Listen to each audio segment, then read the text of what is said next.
If you're a lover of saltwater and the big ocean blue, the idea of yachting and sailing around unique and idyllic destinations is totally your jam. Or exploring that little bit further on board an expedition ship, perhaps to tick that seventh continent off your bucket list, then this is the episode for you. Join me and my special guest, Dan Coleman from G Adventures, as we dive into the travel style marine as part of our mini-series together. Hey, I'm Steph, and I'm obsessed with all things travel, marketing, branding, and helping you stand out from the crowd. In just under 2 years, I went from being a home-based travel agent with zero clue how to make it work in the digital world to launching an international ranking travel podcast and creating an online course to help travel agents in lead generation. Here's one thing I know for sure. There has never in the history of the world been a better time to create the travel business you've always wanted. All you need is an actionable strategy and someone to show you the way. Picture this, we're going to spend the next hour of our time together at the Swim Up Pool Bar, where over a cocktail, we deep dive into travel-related topics, mixed with a little classroom training. This show is dedicated to encouraging you to step outside of your comfort zone and into your travel business. I'll show you how I did it and how you can too. Hit subscribe now and let's get into it.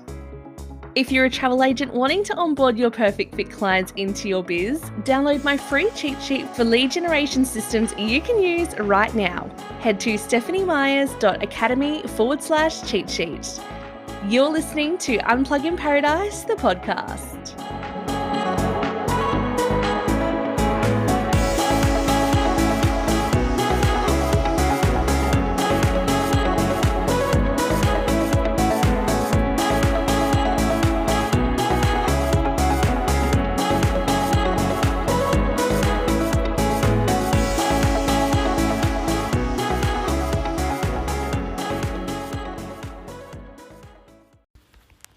Hello and welcome back to Unplug in Paradise, the podcast.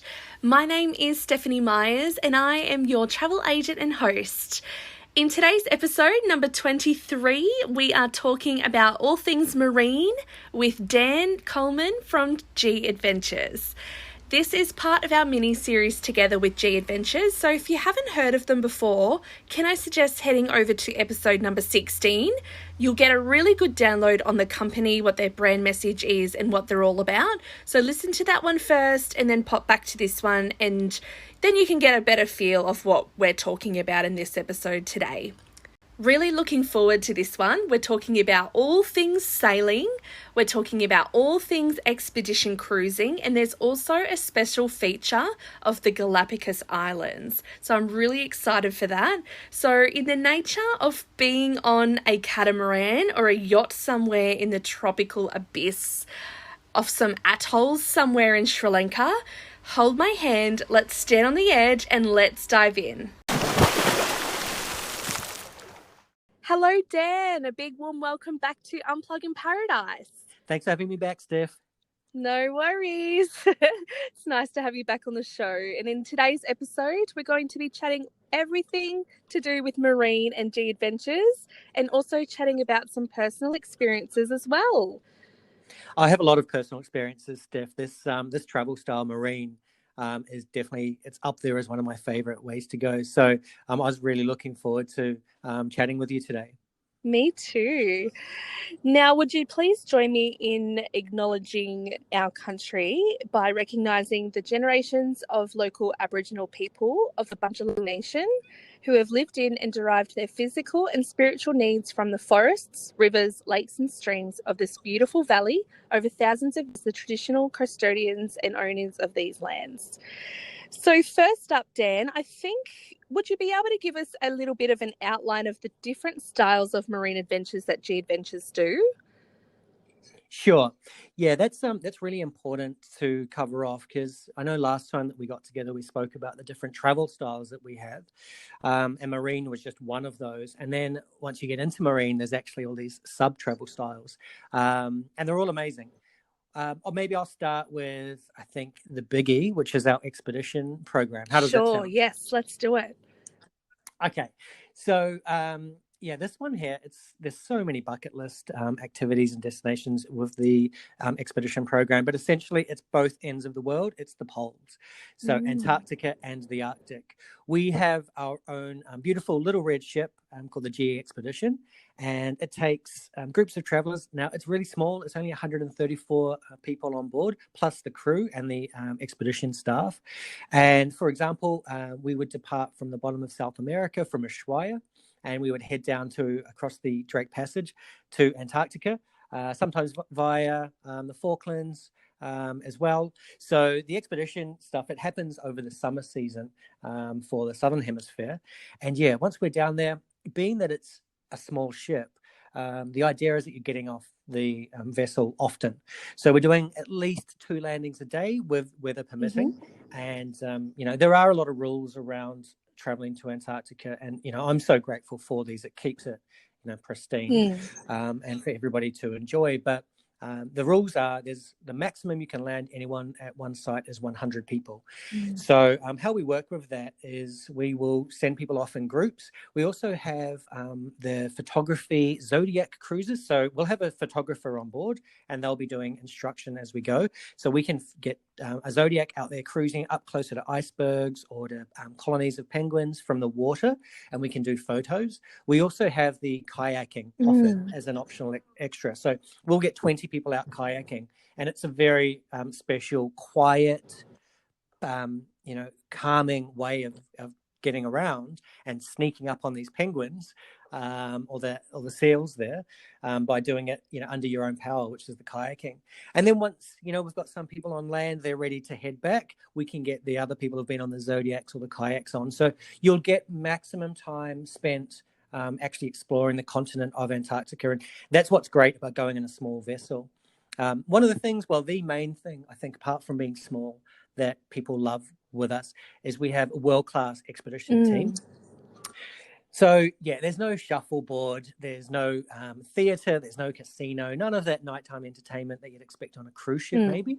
But on an expedition vessel, it's all about learning. So when we're at sea or in between, if we're sailing, in the evenings, there will be lectures and documentaries being shown. So it could focus on flora, fauna, history, how ice is formed, or how the early explorers sort of conquered, and I say that with quote marks, the continent of Antarctica. So there's a lot of learning, which is fantastic. So yeah, it's a small ship, you get off lots, and then you learn a ton while you're there. And that vessel also, on the off season, after we've finished Antarctica, we make our way up to Europe, and we'll do the Arctic season. So that's a bunch of trips through the Norwegian fjords, and then up around Svalbard, out to Greenland, Iceland. So yeah, amazing itineraries. And again, on that same vessel, everybody, once you've done one, you have to go to the other end. So, and we get a lot of repeat guests on board, so which is great. So that's expedition. Yeah. They are bucket list items as well. So the destinations that you're going to, it's not just, something that's like quite popular. You are doing the bucket list items on these expedition trips. You are. It's for, I think, and not to, not include everyone in this, but it's for very serious travelers. And when I say that, it's for people who, their bucket list is they have to get it done. Yeah. So, we've talked about this, but once you're at 6 continents, that 7th continent, Antarctica, just bothers you until you've visited. But it is pristine. It is beautiful. You feel like an explorer. You're further away from anyone else than you could possibly be. And you're doing it in a really, it's in a way that's sustainable. As I said, that learning, you come back, I think, better off knowing more about the planet and your place in it. Than before you go. So yeah, it is a bucket list for a lot of reasons. Just for saying that you've been to both poles or stepped foot on your 7th continent, but also the opportunity to learn more about the world. That happens on board on board that vessel. So expedition's really popular. There is another part of our marine program which doesn't see as many visitors, but again, it's a really cool little product, which is our riverboats. So riverboats, people who think of G-Adventures wouldn't normally think of us in that space. But again, it's nice and small. We're going to Burgundy, the Amazon, and the Mekong. So how we're doing this is, again, we have maximum 30 people on board. We've got some included activities, as in we'll be pulling up to small docks or ports and going and exploring, but there will also be time to go and do your own thing. But being a small vessel, and they're really beautiful vessels as well, but being small, there's no sort of set dining. You're not allocated to where you have to sit or what time you have to come for that. Lots of time to sit and just watch it all float past. But again, you're getting off with the guides, with the local guides, and going and visiting, really cool parts of the world. So Burgundy is our most recent addition to the program, but our most popular is the Amazon jungle. And it's just a beautiful vessel that we have. I think it couples up really well with anyone that maybe wants to hike the Inca Trail or do something a little bit more active, knowing that you've got a week or 8 days to spend on a riverboat at the end is a great reward after hiking all those kilometers to Machu Picchu. Yeah, that's right. And I think any sort of sailing trip, in addition to touring, definitely gives an extra spin on things when you're traveling, because you get to see destinations from a whole different perspective. Yeah, and that's, I think, when we talk about low impact travel, being in that smaller group and having local guides from destination, you just have access to things that you wouldn't if there was a big group of you, or even if you're on your own.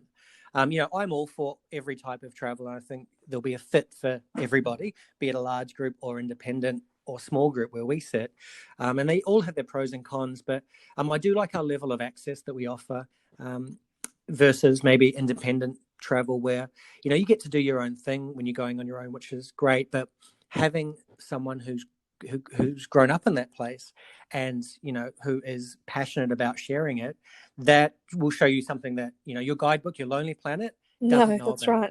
Right. And I will always, we can't always be babysat on our trips. So I'll often do a few days on my own pre-post, or even a trip, one of those 3 trips that I try and do a year. In a very, very lucky year, I will do one on my own and go and get lost and go and figure it out and, have that adventure. But yeah, there is a fit. And then I guess the most popular sort of destination that we've got in this program as a single destination is the Galapagos. And again, if we're talking bucket lists, I think this is on a lot of people's bucket list destinations. So the Galapagos Islands, really beautiful. I've been lucky enough to travel there. People describe it, and I like how this is done. I think David Attenborough actually coined this phrase. It's the documentary, the nature documentary that you walk through. And it really is. So if you don't know too much about the Galapagos, it's off the coast of South America. It's in line with Ecuador, and it's on the equator. And it's a collection of islands out in the middle of the ocean that is really famous for unique flora and fauna. So these are things that you don't find in other parts of the world, or that have adapted specially to live in this part of the world. And the coolest thing about it, and the part about the nature documentary, is there's no land predators. So there's the wildlife don't have this inbuilt fear or caution around people. Yeah, so you can spot someone new to the Galapagos. It's quite funny. And I did it. You get off your Zodiac, and all of the landings are controlled. It's all run by the park authority. It's very sustainably run, and all of the operators there are highly qualified and professional, and it's very well done. Every trip, every landing has to be attended with a naturalist guide, and they've done years of study. I love that. That's be great. So, and they're walking around with you. You're in groups of, it's maximum 16 per naturalist guide. So as you're walking, they're telling you things, and then you'll find time to stop them and ask questions as well. But the part about the nature documentary is the wildlife they don't fly away or scuttle away when you arrive. So you can get really close. There are rules about how close you get. And again, just like penguins in Antarctica, I don't know if the sea lions know the rules. So you'll sit down and they'll make their way to you. I'm not well, they don't know that, the rules, as long as you're respecting them. And if they come to you, then they're the ones breaking it. Hey. That's it. And so you'll see people when they are on their first day, like whenever you see wildlife, let's say you're on safari or you're out viewing them in the Amazon, you've only got, seconds in which to get a good photo, because they'll spot you, they'll move. They don't do that in the Galapagos. So you'll jump off your Zodiac and you'll take 1,000 photos before you realize that blue-footed booby hasn't actually left its spot. Maybe I can line this up and take my time.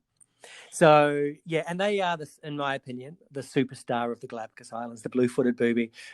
They have these beautiful electric blue feet, and that comes from what they eat.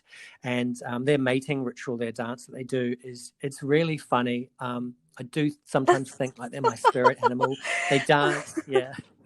And they show off these blue feet, and the bluer the feet, the more attractive they are. But it's just really, it's very comical to watch. And again, you can get close, again, respecting the distance, listening to the naturalist guide, but you can watch this whole thing, happen out in front of you, just like a documentary that you'd be seeing on TV and not going anywhere with the best angles. So Galapagos, we have 5 vessels that we operate there.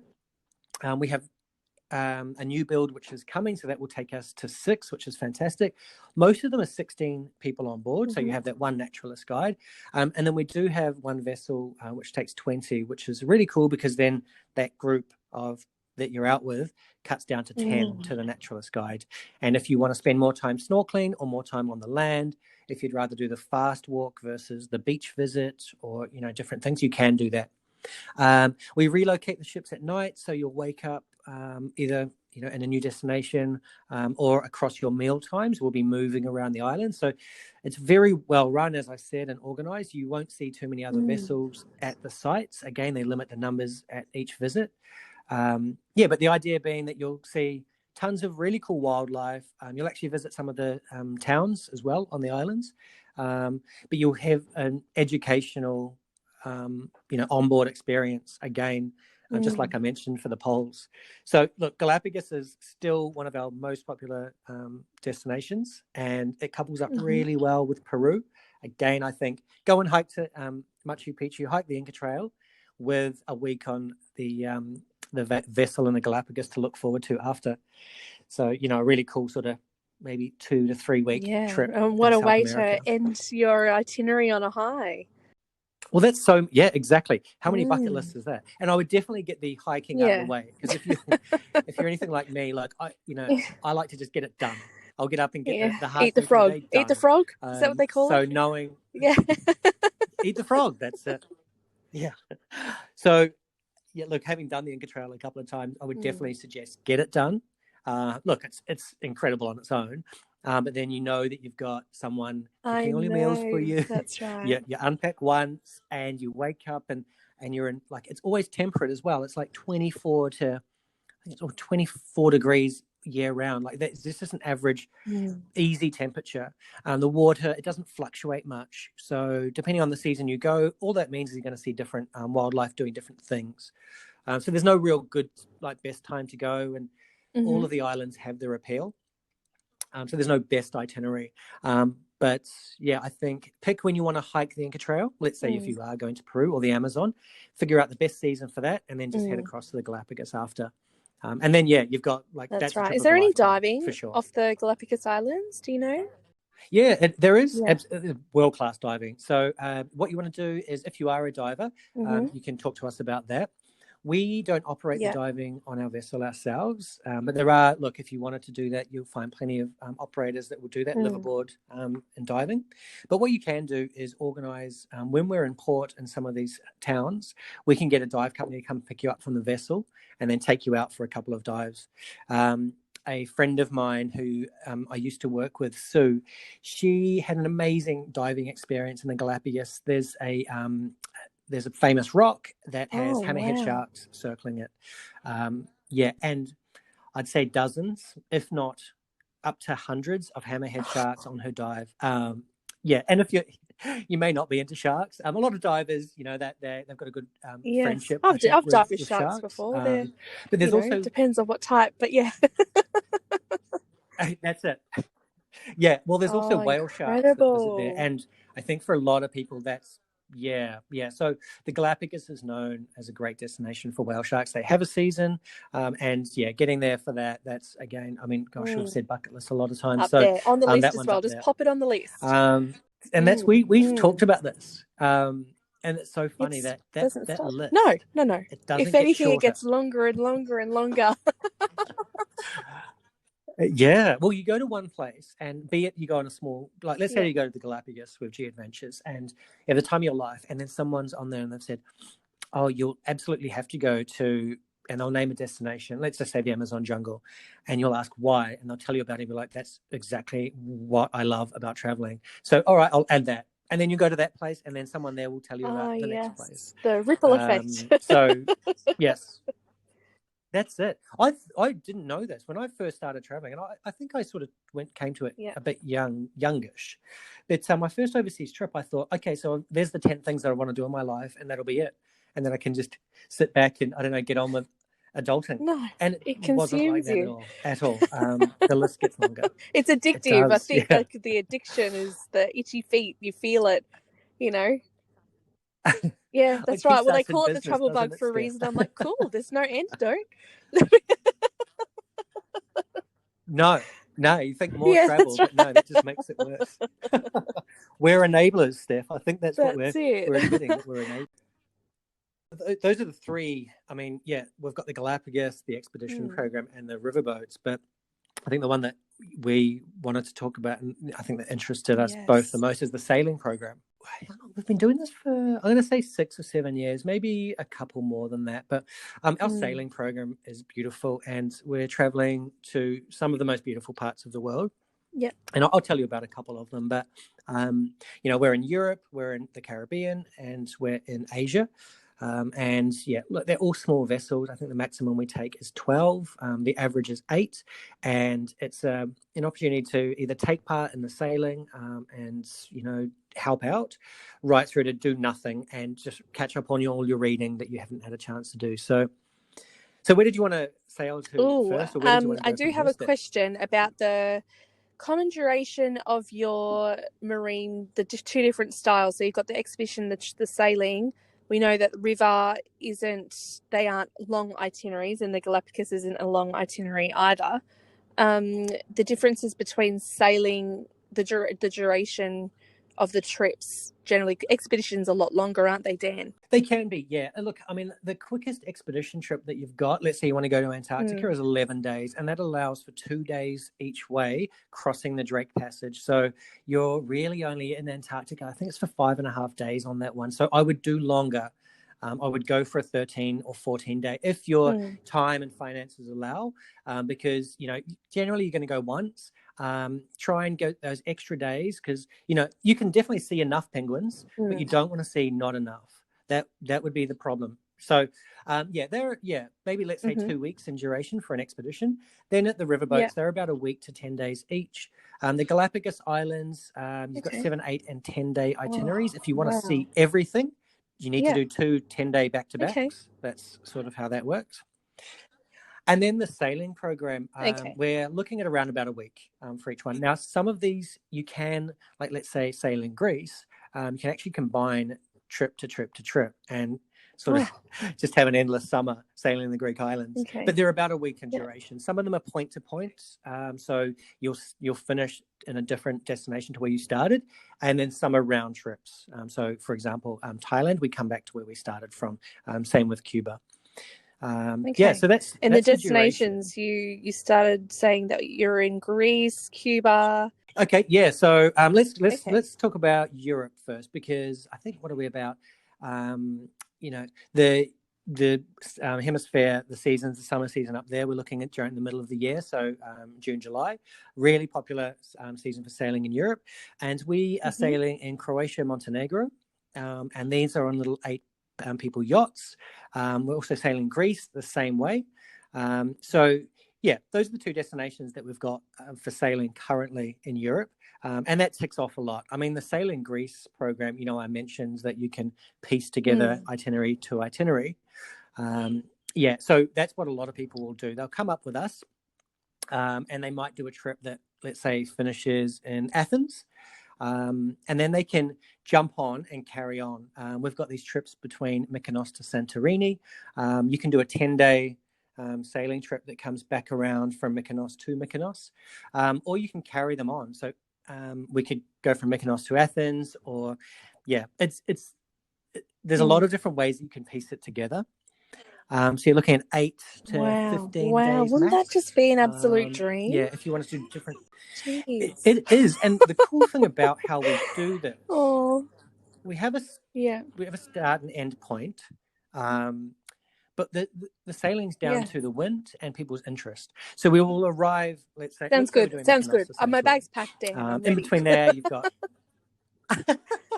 yeah, right. You've got Naxos. I'm trying to remember. Yes. Ios. Paris is in there. So Mm. if the wind's blowing one way, we Right. may not be able to get to certain places. But if we have people on board who have a particular interest in, I want to go to this island, or I want to visit this town, or I'm really interested in snorkeling, or I want to fish for dinner, we will piece that together and make it up. We will arrive in Santorini at the time and on the date that we said we would, but we make it up as we go.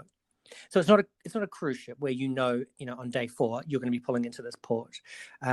Being that it's a 8-person yacht, we can find a secluded cove and drop anchor and stay overnight. We can, as a group, decide, let's spend the entire day on this island and we'll do our own thing and we'll meet back here for sundowners. And then, we'll start sailing early again tomorrow. Like we make it up as we go.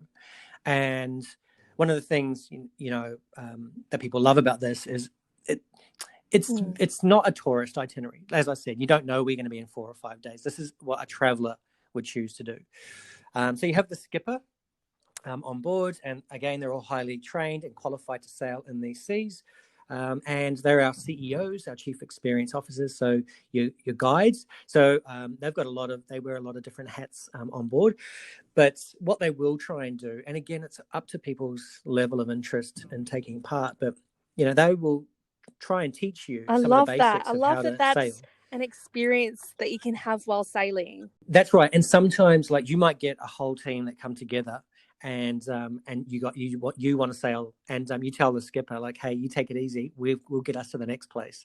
Obviously they'll be supervising, but yeah, it is a really cool adventure, and like just making it up as you go is, that's adventure, and that's also holiday. Yes, and you're not and you'll probably find this if you do a sailing trip, is that you do have the perfect opportunity to relax and also see the world in a whole new way, as well as having the opportunity to assist as crew.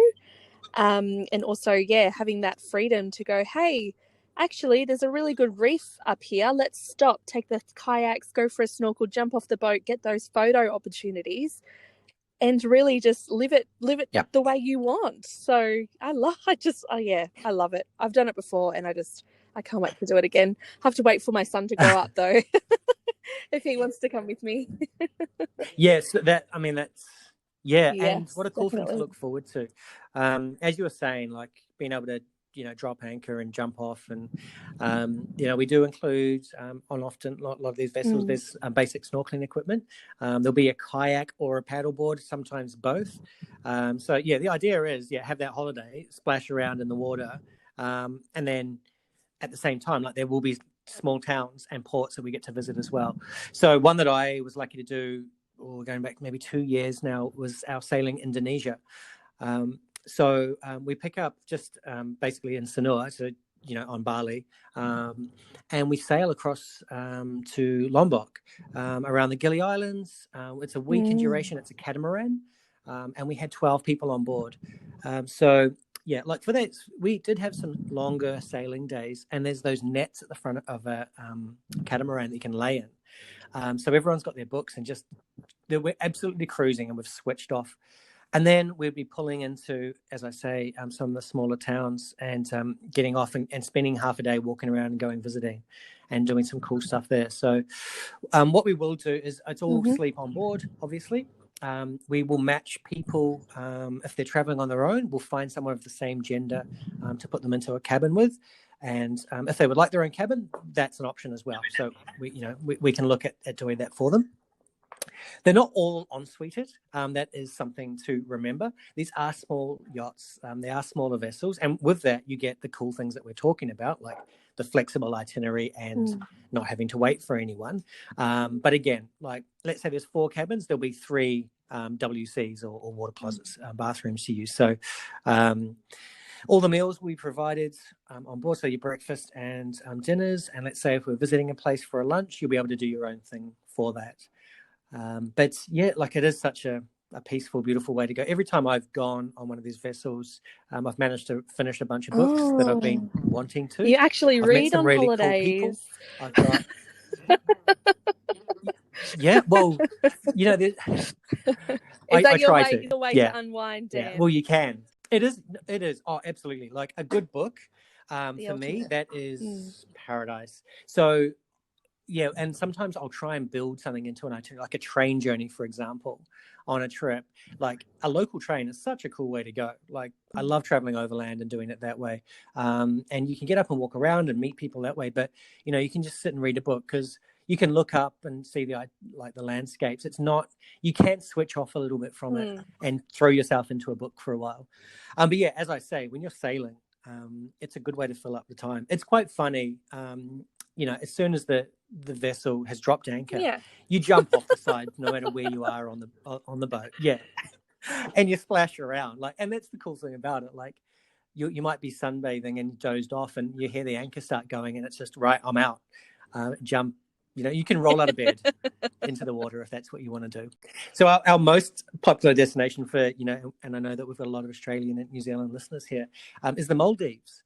And yeah, it's and again a really beautiful destination.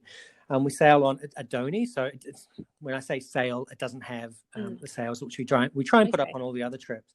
This one is motorized. It's just 8 people on board, and we're just visiting atolls. There's fishing villages, there's deserted islands that we get to go for, and it couples up really beautifully. You can spend a week in Sri Lanka, and then fly from Sri Lanka down to Malé and jump on the vessel and spend a week sailing around the atolls of the Maldives. Yeah. You've had your culture, and now you've got your relaxing, and so it's a perfect trip. You get back after 2 weeks of that, and you've ticked so many boxes. Those are the ones. That's right. You're planning it on the way home. I need another holiday. You're emailing Steph from the airport. I know. I love that. Steph? What am I doing next? Yeah, like I said, there's no antidote for it. It's just all or nothing. Yes. Yeah, so those are some of the destinations. As I mentioned, we've got the Caribbean. So Cuba is in there, the British Virgin Islands. Yes. Cuba is always popular with Australian, New Zealand travellers. And yeah, again, do that week overland, get the culture, maybe 10 days. And then from Havana, we'll transfer you down onto the South Coast and put you onto our catamaran there. Really cool CEOs on board that one. They're all from that part of the world. And being in there, like, I mean, you don't have to partake, but I think there's a lot of, you know, the possibility for Cuba Libres or didn't realize you guys did if Cuba, because it's actually quite a safe way to go if you're a young traveller wanting to experience Cuba. There's plenty of tours and things like that going around, but yeah, doing it by, you know, on the water, that would be exquisite. It is, and again, like this is what I say. Like always, I think if you've got 2 weeks, if you've got again the time, the finances, do the overland, do the culture, meet people, communities, do activities, and then jump on a vessel and switch off and enjoy, you know, what it's got to offer from that side, from the coast. So all of the sailing, Cuba, that's got a really great partnership with some of the land programs.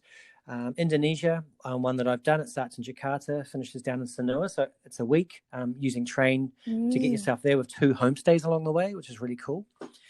Sri Lanka, that's a newer program of ours, but again, we've got a lot of interest in Sri Lanka. Thailand is the same, and the Maldives. So, I mean, I think the most special one, and like I love this, but we have a travel style. So we're leaving marine for a second, called local living. So local living is essentially like if you've ever wanted to rent a villa yourself, but the cost is prohibitive, or you want to meet, you know, you want people around. We have a program where we're staying in agriturismos, which are farmhouses or family villas in destination, and we stay in that one place for a week, exploring just that town or just that region. And then we'll head out. So we've got these in Mongolia, you'll find them in the Amazon, and then you'll find them in cities in Europe. So we've got a really great one just outside of Dubrovnik in Croatia. So it's 45 minutes out. The family comes and picks you up. There's a kitchen on site. Every photo from that trip is food. So they cook for you a lot. You get to know a family in a region, a small region, really well, and then you jump on a yacht and get to know either Croatia, the coastline, or even, more popular these days is heading south into Montenegro, and doing a week on a vessel. I mean, I know I've said it a few times. Yeah, but that's I think right. it's Well, the we will be perfect covering adventure local living in /holiday. another episode, so stay tuned. Stay tuned. Okay, great. I also just wanted to share a trip that I did to Thailand. So I did one of your just a really short sailing, because it was a 7-night sailing from Phuket, round trip to Phuket. And I only did it for 4 nights, but I could have easily stayed on. I was just really strapped for time because, travel agents, we have to get back to work. So what That's I it. found is that going on a boat, like I rocked up to the catamaran, and I was standing next to another catamaran, and I was thinking, okay, this is our one, but it was the brand new one next door. That was our one. It was a 33-foot cat. Its name was Yin Yang. Great. And we were greeted by a skipper and the most adorable little Thai chef. She was just incredible. And yeah, it just felt like you had mum with you on your holiday. It was just she was so warming, and she was so accommodating, and she was just helpful in any way possible. And I actually just really enjoyed chatting with her. Just learn about her life, learn about her family, her lifestyle. She's working as a chef on board all these beautiful boats, and G Adventures would locate her to different places around the world, so she'd be cooking everywhere around the place, and then coming home to her family a few times a year. So it's definitely so good to get in depth, get the backstory of what the locals are doing. And also, it just feels like you've got a backstage pass to all the popular locations. Just, you'll be anchored just off the beach. And like you were saying, Dan, every exit off the yacht or catamaran is a dive or a somersault or a belly flop. And you dive straight in, and that's right. You swim to shore. And then when you get on shore, you realize that you're the only ones there. So right before all the flux of visitors and tourists, I'm saying in inverted commas, come to the area. So one special thing about this particular trip I did a few years ago was I really wanted to have breakfast at Koh Phi Phi Lay. And if anybody's not sure about where that is, it is the island where they filmed The Beach with Leonardo DiCaprio. So a little part of me still thinks to this day that because of that movie, I am now a travel agent, because I wanted to go and discover places exactly like that place, because I was just so in love with, the tropical blue water, the insane, fresh greenery everywhere. And I know a lot of the greenery in the movies, not the greenery I'm referring to, but it's just so lush. And so I fell in love with it. So my bucket list item was, we're getting up early, we're sailing the cat into the bay, and we're going to sit there on the boat, have our brekkie, we're going to do some snorkeling, and then be the first ones to land on the beach. So I managed to tick that off the list. And I tell you what, like our Thai chef, she just cooks so much food. And she, at the end of it, she goes, oh, you all full? You want some more food? And no, sorry, no, we're full. Yep, thank you. She goes, I feed the fish. It's like, no, just wrap it up. We'll have it later. It's all okay. And then it just goes straight overboard. Just the fish frenzy is. And then, I asked if I could snorkel and video her while she was throwing all the food in the water. It was just nuts, just fish everywhere. But it's such an experience, like once in a lifetime. And how beautiful is it? Yeah, Koh Phi Phi Lay. And the funny thing is you hear, because I've had the same experience, and you can only get that access if you stay there. You can't stay overnight, and if you're coming with everybody else, you're on those longboat, with the outboard engines, racing from nearby islands, and you just come in a flotilla. There's just a convoy of them. So you probably get, I'm trying to remember, maybe like an hour from sunrise to the first longboat coming. So like I've had, but and how beautiful. Here you are now, that watching that movie inspired you, and you got to tick off that item. And yeah, as we both just sort of mentioned, you can't get that without sailing, and that's what a lot of the sailing program is about. It's about escaping the crowds. It's about going places that large cruise ships just simply couldn't dock or get to, or wouldn't be able to sustain them visiting there. But also that's right. And I'm just so glad, because there are other people I was traveling with as well. And I'm just so happy and blessed that the CEO realized that that was such a bucket list thing for me to do. And he honored that and he made it happen. He got the boat ready after a big, massive night partying at Koh Phi Phi Island the night before. We didn't all get to bed until really late, but he was up at the crack of dawn, bringing up anchor. The chef was on board. She was busy cooking away while we were sailing on the way there. So basically, brekkie was served on arrival. It was just oh, that's rough, making people sail. Yeah, because so you could get your bucket list done. No, I get it. I've done it. One thing I will say, and I think this is important. When I first got on the vessels, and I've done a number of these different trips around the globe, for some reason I just thought we're going to be partying a lot. And I know you and I've just mentioned that, but there's something about the people will socialize, but there's no huge late nights. Like, we've got a small vessel, sound carries at night. We've had an active day. People have been out on the water, paddleboarding, snorkeling, visiting islands, etc. It's actually quite wholesome. There'll be some drinks, or there will be nights where we'll go and visit a town, and we'll actually have a night out if you want that. But it's not a lot of partying.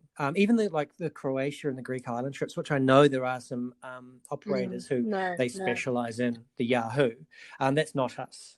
And because we take all ages, all demographics, all types of traveler on board. I think it's important to mention that, because if you're looking for it, it's probably not us. And there's other people for it. But I'm if not you a big don't partier, want it, but we did stop at Krabi and get some beers and stuff and bring them back on the boat just one of the nights. And we just stayed up, we just played cards, we told stories, we shared experiences, and just like you were saying before, like different people have been to different places. And then there was one guy on our trip who literally, this was his first trip out of Australia, and man, didn't he get a shock? Oh wow. Oh, that's great. I mean, I love meeting people who are early on their travel journey, because you're just so excited for them. Oh, you've got so much to see, and then you try and temper it, because you and I and anyone listening to this, I'm sure, is passionate about travel. You can't come on too heavy to people on their first trip. Yeah, lovely. Look, from pretty much every trip I've been on, people learn, oh, you work for G Adventures for the business. Oh, can we stay in touch? Sure. Yeah. Thanks. I'll put you through to my friend Steph. I'll look after them. Speaking of being looked after, you've got the CEOs on board. Can you elaborate a little bit more about how and why they are so passionate about what they do? I can. So CEO, or Chief Experience Officer, is pretty much G speak for tour guide or tour manager or skipper, tour leader, etc. So, and we do like to do things a little different. And Bruce, the founder of the business, he gave up the title CEO and founder, I guess it might have been 7 or 8 years ago now. And the idea being that our people on the ground. Oh, he gave them status. I love it. He That's gave cool. them, that title. I realize that. Yeah. Oh, easily they're the most important people that work for the business. I'm constantly inspired by the CEOs that I meet. So it made perfect sense to me. It was. We had to get a lot of our people, they wear G branded gear. Like, let's say they're on a trip and they wear, as the guide, they wear something that says CEO on it. They get a lot of looks like that guy. Do I have to impress this person? Is this the owner of the business? It's like, no, it's not the owner, but yes, you have to impress this person. They are very important. So anyway, they are your built-in best friend from start to finish. They're with you for the entire duration of the trip. They're highly qualified. They've gone through it's not easy to become a CEO for G Adventures. You have to be very good. And it's not just knowledge and destination. You have to be you have to be a good people person, because you might have a group of people for 40 days who have never met, who are traveling on transports they've never used, who are having late nights, who are away from home, and you've got to keep that group cohesive and on track. And at the same time, like your story about Ko Pipile, you've got to make sure that this is the trip that people want, that they've given us money to it and they expect from us. So look, I just think they're very good people to begin with, but they're very passionate about travel and very passionate about people. So most of I'd say 99% of our CEOs are from destination. So let's say we're and I'll talk about overland, for example. Let's say we're doing a loop of Indochina. We might use someone from Thailand to guide us through the rest of Indochina. So they will take us through Vietnam and Laos and Cambodia. But in that, they would have either from destination or lived there for a long time. So we do have some people that have been, or there's an Australian guy who's leading trips around Thailand for us for a while. He's lived there his entire adult life and is married in and speaks, local language. So either been there a long time or from there. So a little bit of a difference with the CEOs on board is often they will take the skippering duties as well. So if it's a yacht, they will be the skipper. So that would be our European sailing. With the catamarans, which is the stuff in Asia and in the Caribbean, these catamarans will have a skipper, we'll have a cook, and we'll also have the CEO. So, there's a really cool story about what our CEOs do. And I know I shared a little bit of it with you previous to this, Steph, and it's about Scott, who was one of our skippers on our Greek island sailing program. Scott, the Scotsman. And he tells such an amazing story. But this is what a CEO does, and this is what G Adventures is about. So he talks about taking a group of people that have never sailed before, turning them into a team, and just going for an adventure. So what I talked about with the Greek islands is we start and finish where we say we will, but we make it up as we go. And he's found an island, and what he tries to do is sail there on a full moon.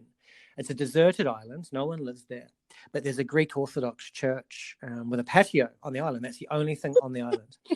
So he's hidden a barbecue on this island. So under the full moon he'll take this group of, people, 8 people, and he'll back the vessel, the yacht up to the jetty, and all disembark and have a, full moon barbecue on this island. There is a family that they row over every night and light a candle in the church. So those are the people that visit. And so here's something that's so unique. It's so off the tourist trail. There's not a single Lonely Planet book that's ever written about it, and no cruise ship could possibly fit there. But this is something that Scott, the CEO, who's passionate about what he's doing, and that he can present. And of course, he shared that with the other skippers, so everyone got a chance to maybe visit the holy patio, as Scott termed it. But look, I think that sums up G, and I think that sums up our sailing, and definitely sums up our CEOs. Yeah, it's a good one. I think really well. I think so look, I love that story. Just from feedback that I've received from past guests relating mostly to the sailing trips is that everybody comes home raving about them, and you generally think that they'll come back raving about the experience and the destinations, but they don't. They come back raving about the CEOs. And it just feels like they're the wheelhouse to G Adventures trips, not just sailings, but every itinerary that you do, the education, knowledge, passion, and everything just seems ongoing.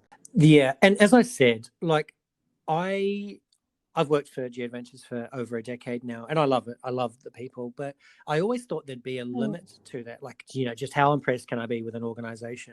But then I meet CEO after CEO. And, it's been a bit of a downtime in the industry most recently, and they've been doing virtual tours for us. So they'll be leading us around, an area that they specialize in. And I'm reminded, I'm like, these people know so much and they're so good at presenting it. And I love their manner. They're professional, they're friendly, they're warm. You'll find across the different travel styles, it'll attract often a type of CEO. So our wellness CEO will be very different maybe to our 18 to 30s, or our National Geographic journeys will be different to our marine. But as I said, they're all highly trained and really well supported. We have local officers. They're in constant contact with their support team if that's needed, and hopefully that's not.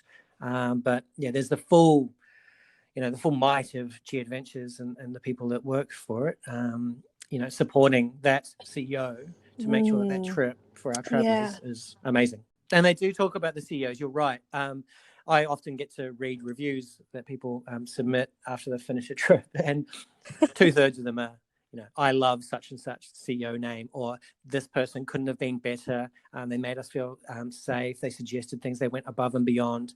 Like, it's constantly comments about them. And yeah, it is, I think, what makes the difference between us and maybe doing it on your own, or, maybe going with another operator that doesn't have the CEOs that we have, or the tour What managers. a way to make friendship too. Yeah, and like to make just a globalized friendship, because that skipper or CEO or whoever may then move on to a different destination as well, or you keep in touch with them and see if you can meet up with them again on another trip. Yeah, that happens so much. People say, I want to do, and they'll name a trip, and they say, but I want, and they'll name someone to be the guide. And you know what? We can sometimes make that happen. We will. We'll work out the schedule and we go, okay, you need to book this date. And yeah, that's really funny. And even with these virtual tours that I just mentioned, people came on purely because of the CEO. And so I was moderating, and I have all these comments coming in. Can you tell Tony I say hello, it's Susie from Melbourne, or it's Steve and Kath and Kim from Australia. They know it's us. So funny. They do. These CEOs, they're rock stars. Yeah. Saying before about the different traveller types that tend to jump on the marine specialised trips, and how they're travellers, not tourists. Well, yes. So that is true. And I know last time we spoke, you asked around, who are the type of people that would do a G-Adventure trip, and all sorts. So I think, if the idea of a little bit of adventure, a little bit of the unknown, as I talked about with itinerary, start, finish, when and where, we say, but we make it up as we go. If you like the idea of being a little bit hands-on, or the chance to explore on your own, being part of a small group, 8 to 12 people, I think that this would be the type of itinerary that you could really enjoy. And in saying that, I've got one review here, and I've removed names, but I just love it, because this one here, it stood out to me. And we've asked them what they said, and they came back. They went to Cuba with us, and it's a 10 out of 10. And it's with, what was I thinking? Exclamation, question mark. Going on a catamaran when I can't swim, snorkel, or kayak, and 63 years old. As it turns out, I had a thoroughly enjoyable time, met a great bunch of people, visited the beautiful islands of Cuba. The G-Adventure staff always make you feel welcome. So that was just a short part of it. But it I had to get a doctor's certificate before he left home.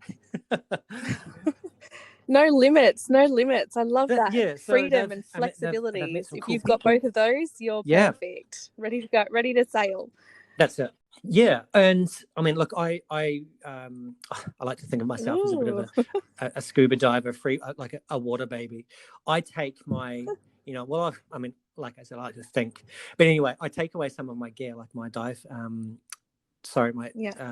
free dive fins and mask and snorkel, and I spend a lot of the time in the water, working on that depth time. So you may not be able to swim or snorkel, or you may be very good at it, and there'll be things that will work for you on board a sailing trip. And as I said, I think coupling it with the cultural sides of the trips, like extending out and doing some time beforehand on a trip overland, you will get to know a place really well, and you'll reward yourself for some relaxation. Yeah, at the end. Sounds fantastic. So, how do we find out more, Dan? Tell me. All right. So as I was saying previously, like, we've got the website.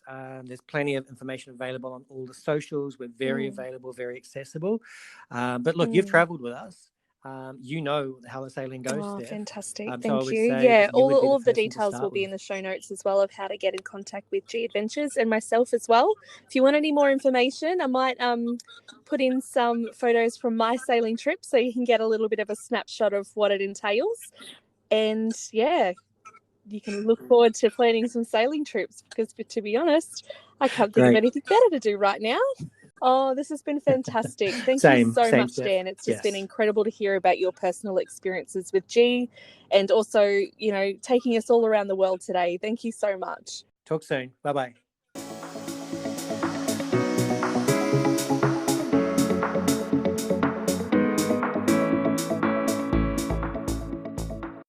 Wow, such an incredible episode. Thank you so much, Dan, for filling us in.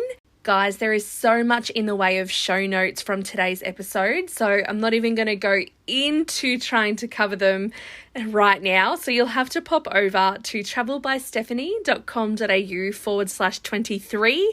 It's all in there. I've got videos, I've got photos, I've got links to the different travel styles.